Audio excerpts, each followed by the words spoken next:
Go, Mom. Okay. Thank you. Okay.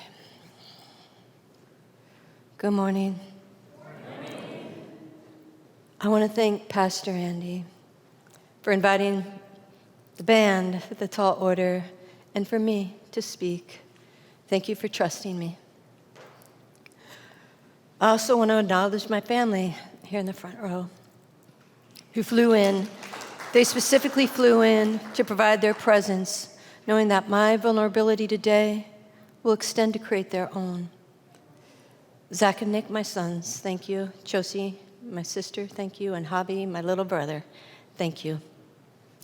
Thank you for boldly loving me with your presence, even when I know the dialogue today will conjure up memories often hard to hold. You continue to breathe the worth of my journey and its importance. Thank you.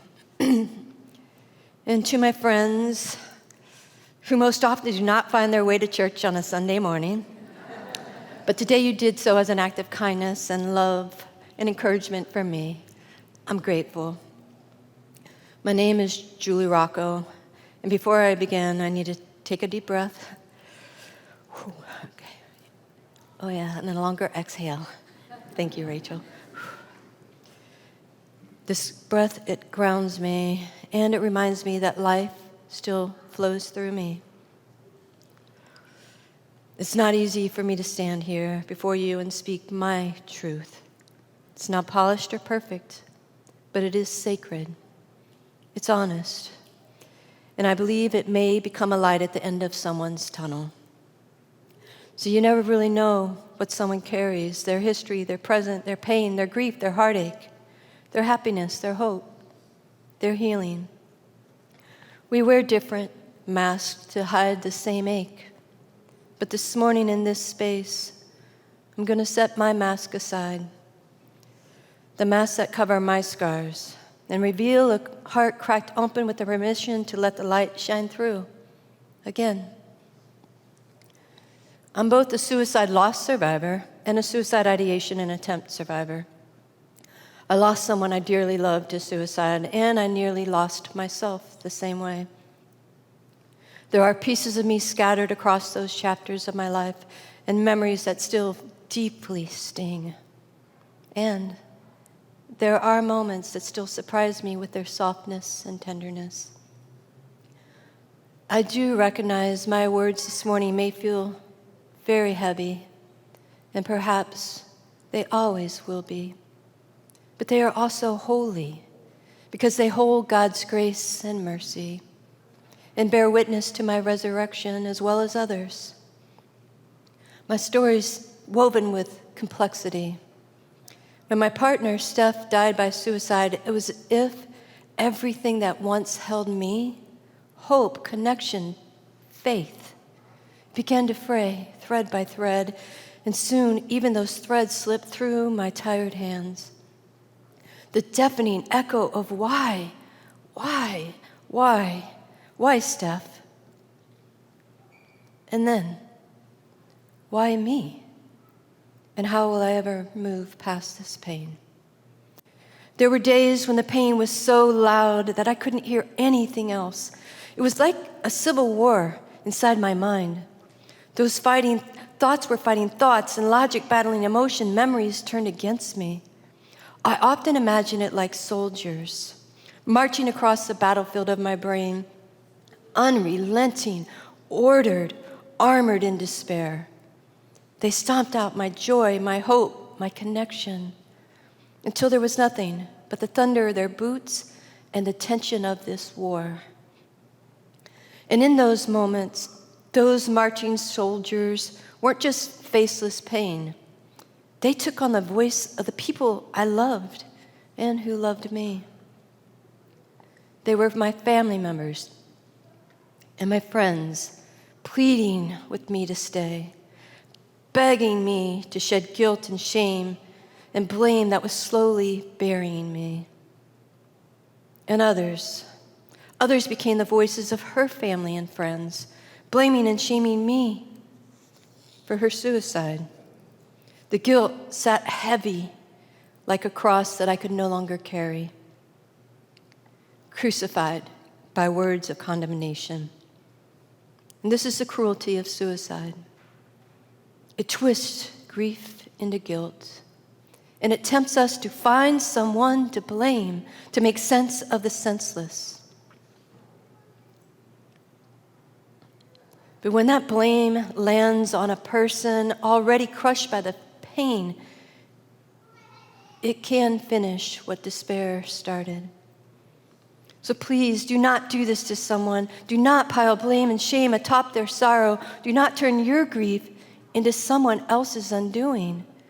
The urge to answer the question of why with blame, it may be human, but it's not healing, and it is not love. The crushing weight of the blame, shame, and guilt extinguished hope, and with it the ability for me to imagine a life beyond the ache. There came a moment when it wasn't that I wanted to die, but that I could no longer bear the weight to stay. I can be a fighter, but I just couldn't find a way to endure this war. Grief had become a language I couldn't speak, and weariness had made even breath feel like a burden. It wasn't the desire to leave that I wanted. It was the aching question of, how can I continue? When everything I had built had already fallen to silence, and from my perspective, into disgrace. Losing my partner to suicide was not the only unraveling of my life. In the aftermath, I filed for bankruptcy. Our home slipped into foreclosure. I couldn't hold a job. My credit collapsed. And the silence of depression pushed even my family and friends to the edges of my thoughts. Now, with permission, I need to pause for a moment and speak directly to my family, who walked with me through this valley. There's something I need to name, and something that lives in the tension between loss and love. So let me say this with a heart that needs you to hear. My attempt to take my life was not because you were not enough. It was not because you did not love me well, and it was not because you did not make room for my pain to sit with you. You showed up, you tried, and you loved me fiercely, more than I could receive at the time. You see, depression, trauma, hopelessness, it clouds the mind and warps reality. It made it hard for me to feel love, even though it was there. I've learned the future is often invisible when you are hurting. I was stuck, lost, numb, and I simply could not see a future beyond my pain. And I've often heard people express that suicide is such a selfish act. If you share this thought, I would like for you, just for this moment, to suspend it. Make space for grace, and consider this. Suicide is not selfish. It is a surrender to the demons that scream louder than our hope. It wasn't that I didn't love my sons. It wasn't that I didn't feel the presence of my family and friends. It's that the pain howled louder than their voices. Mental illness can distort everything. It told me they would be better off without my brokenness. But that was the lie. That is always the lie. That's the cruelty of mental illness. It can trick you into thinking the world would be better off without you. But healing began when I realized this. My staying is not a burden. My healing is not just for me. It is also for those who love me. It's for my sons who still need their mom. And now my granddaughter, Dahlia, who needs her nonna. For my family that needs their juju. And for my partner who calls me honey more often than Julie. For the people who would miss me in ways I can't even imagine. I couldn't even imagine at the time. and it's for me. I deserve to stay, even when there was a time I didn't believe it. If you're here today like me, holding the weight of losing someone you loved to suicide, I want to speak directly to you now, gently and with reverence. There's no easy words for your grief, and I will not pretend to know the shape of your loss, as I know that every grief walks its own winding path. But please hear this clearly. The death of your loved one was not your fault. I'm going to say it again because I know how hard it is to hear and accept these words. It was not your fault. I know suicide loss can leave you questioning everything, every word you said, every sign you think you missed, every moment you wish you could go back and change. That is the insidious nature of suicide. It loops you through the thoughts of woulda, coulda, shoulda, and it leaves you trying to rewrite what cannot be undone. But please, breathe with me for a moment. Exhale. Because I know what I'm about to say is complicated. Because I live as a suicide loss survivor, I live as a suicide ideation and attempt survivor, and I now live as an advocate, striving to destigmatize reaching out for help in the belief that it can save lives. I've had to learn and accept this tender truth. You and I, we are not to blame for the loss of our loved ones. But you and I may be instrumental in saving someone's life. Both things are true. You can be the reason someone found a way to stay. And you can also lose someone that you loved with your whole heart.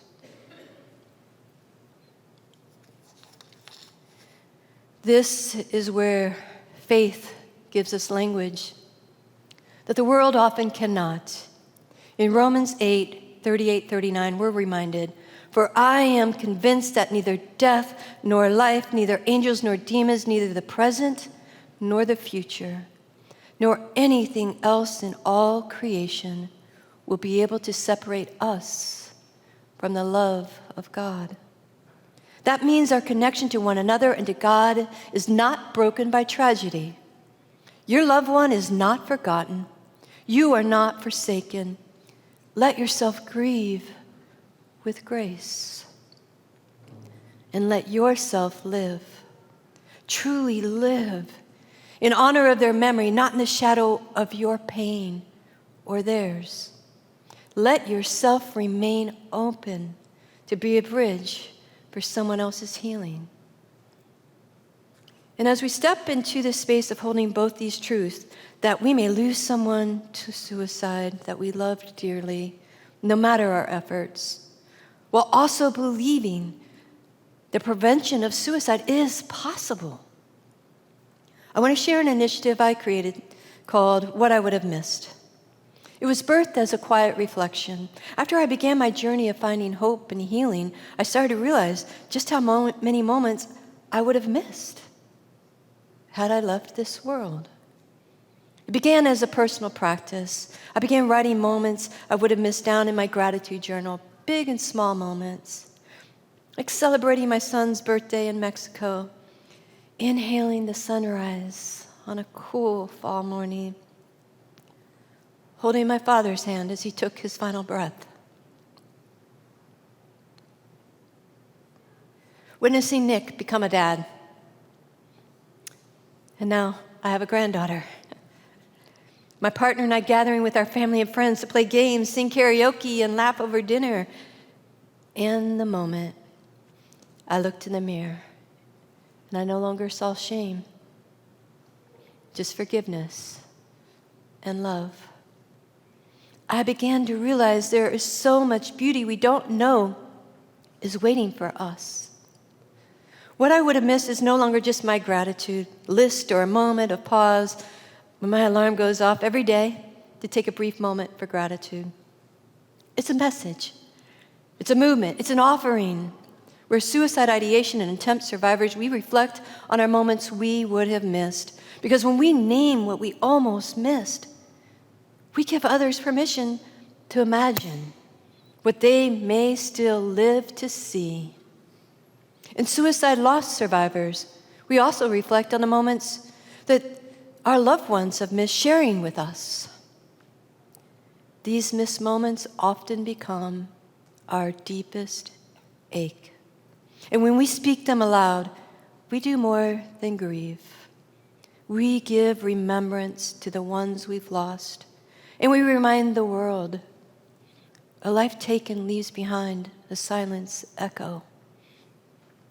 What I would have missed acknowledges our stories, our voices may become someone's lifeline. To date, the podcast, it's been listened to in more than 86 countries. And I believe its reach, it's a direct reflection of our universal desire to connect through a shared understanding of our pain, as well as a collective celebration of our journeys of hope, healing, and happiness. And if you're here today in that place where the fog hasn't lifted, where the road ahead feels uncertain, perhaps even unbearable, I want to ask you something. What if? What if your breakthrough moment is still ahead? What if beyond the ache, beyond the exhaustion, beyond the fear, there is something waiting for you that is more beautiful than you can possibly imagine? Even if you believe the path forward is filled with pain, challenge, struggle, uncertainty, what if there is also light and love? What if there is laughter you haven't known yet, a version of life so radiant you wouldn't even recognize it as your own, until the moment you hear the quiet whisper, wow, this is what I would have missed. Please stay for the chance to witness those moments. And I believe just as important as it is for us to amplify voices, so too is creating a village. Because finding your voice, it's not a solo journey. It is a community offering. The truth is, we are in the middle of a mental health crisis where loneliness and isolation are centered as a major risk to our mental well-being. And in these particular times, I believe no one is coming to save us unless we rise up for one another. Community that supports us doesn't happen by accident. It is built bravely with intention and love. Building real community, it's not passive happenstance. It is a powerful action. Together we can create spaces that are safe, inclusive, and healing, where all are welcomed and no one must suffer in silence. And when we acknowledge that every breath is divine, let our village be rooted in belonging. Let it be a place where no one has to earn their worth because all are welcomed here. Like here. Like Girls Rock St. Pete. Like Nerd Night. And other community spaces. And beyond building community, I want to encourage you today to take bold action. Let's challenge the systems and the narratives that keep people isolated and ashamed.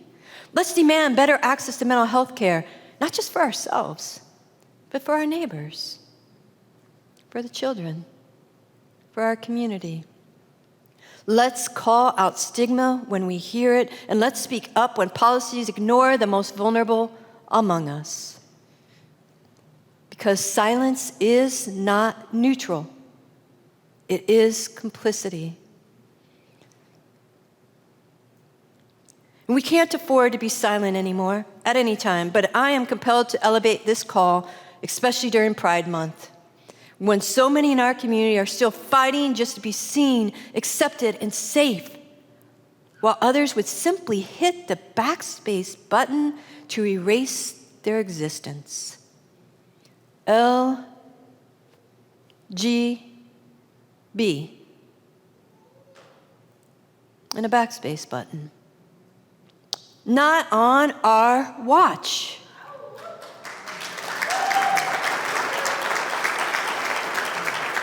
Let this be our collective anthem to our transgender community. You are loved. Your life matters. And you belong here.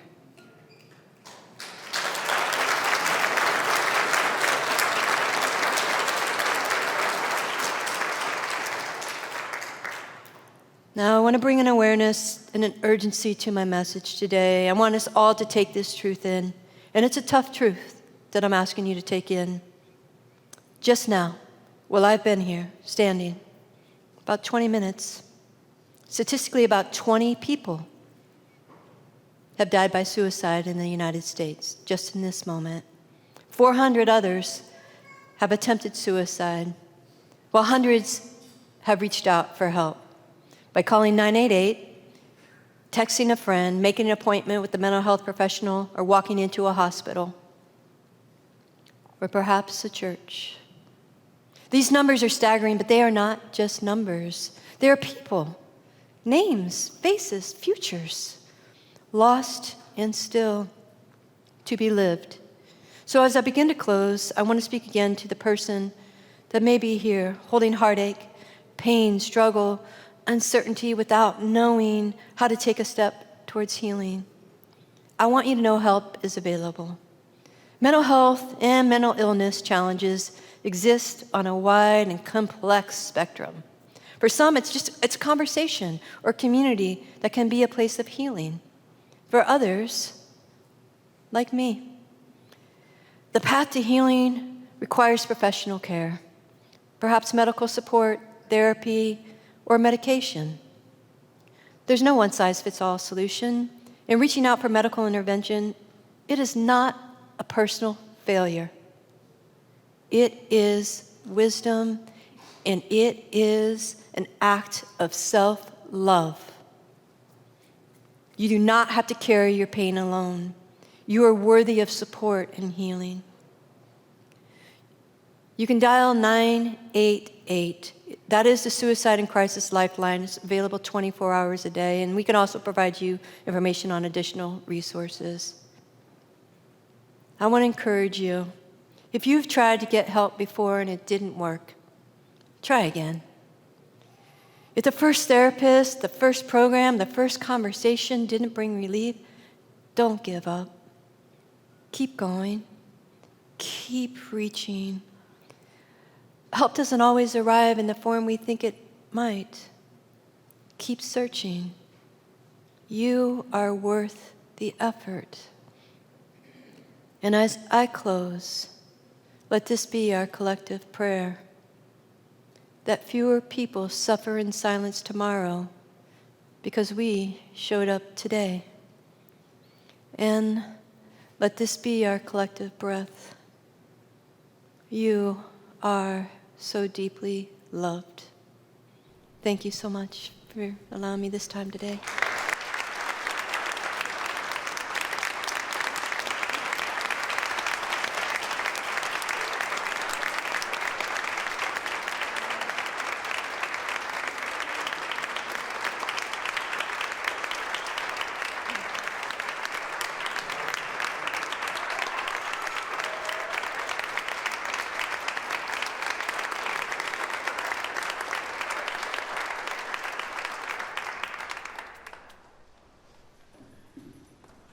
Thank you all.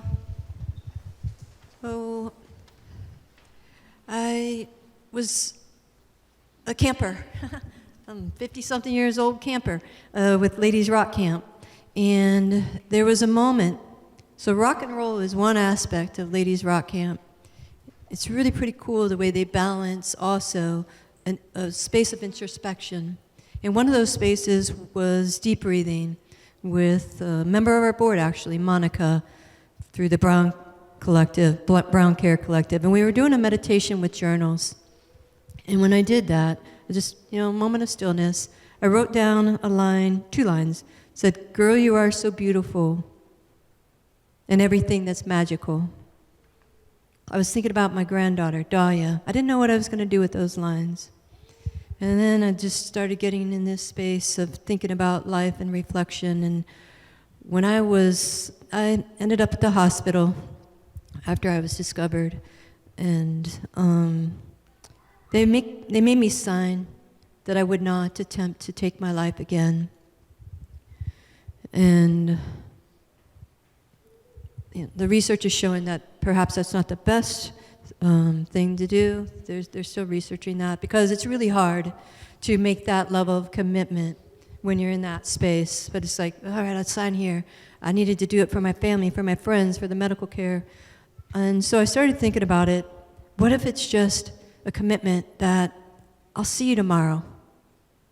And not have to think so far out into your future when you're trying to hold and carry so much. And it's not just a commitment that I made.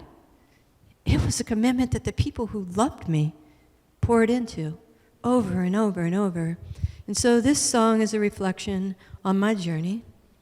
And I'm so grateful. This is what community looks like, y'all.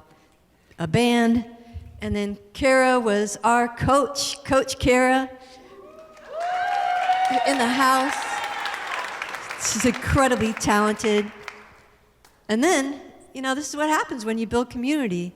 Others want to join. So now we have Coach Curtis, and he says he's not a coach, but I'm going to call him a coach, Coach Carey, that took the time to help I just sang words into my phone, and I sent it to the group to see if they'd even be down with it, because I know it's kind of heavy. And they were like, man, we're going to lift you up, and we're going to pour into you. So thank you so much. This song... Oh, you're going to find out real quick. I'm not a lead singer, but I'm going to try it anyway. But so here we go. Here we go. Please, maestro.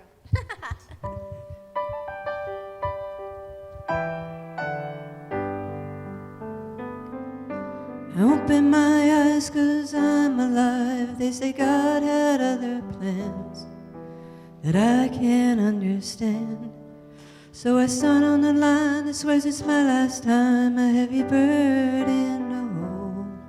Give life another try, I'm told, but I don't know why they just won't let me go when there's nothing I'm gonna miss. But they tell me, we will see you tomorrow. Won't you please hold on to that? I'll try. We will see you tomorrow. We will come back again. But I don't know why.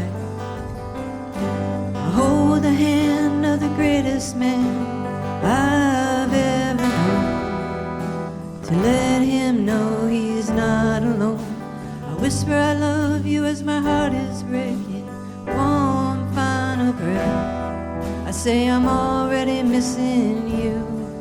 And I cry as I realize this is what I would have missed. I wish I could see him tomorrow. I wish I could see him again. It's not goodbye. I wish I could see him tomorrow. Someday I'll see him again. We will meet again on high. Oh girl, you are so beautiful, and everything that's magical. Your daddy's little girl and your mama's whole world, and I can see the road in front of you. Dreams to chase, fears to face. Girl, I'm gonna teach you to take up space. This is what I will not miss. I will see you tomorrow. I will hold on till then. My mind, I will see you tomorrow. I will see you again. how time flies.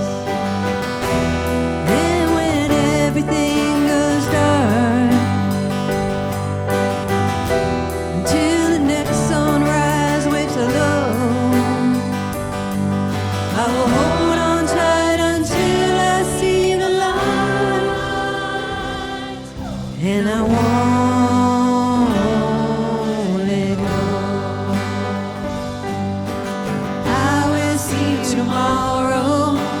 I will hold on to that. I will see you tomorrow.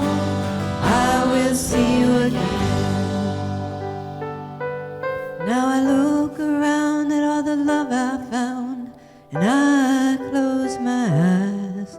I begin to pray for the strength to keep the promise I made. I will see you tomorrow. To stay.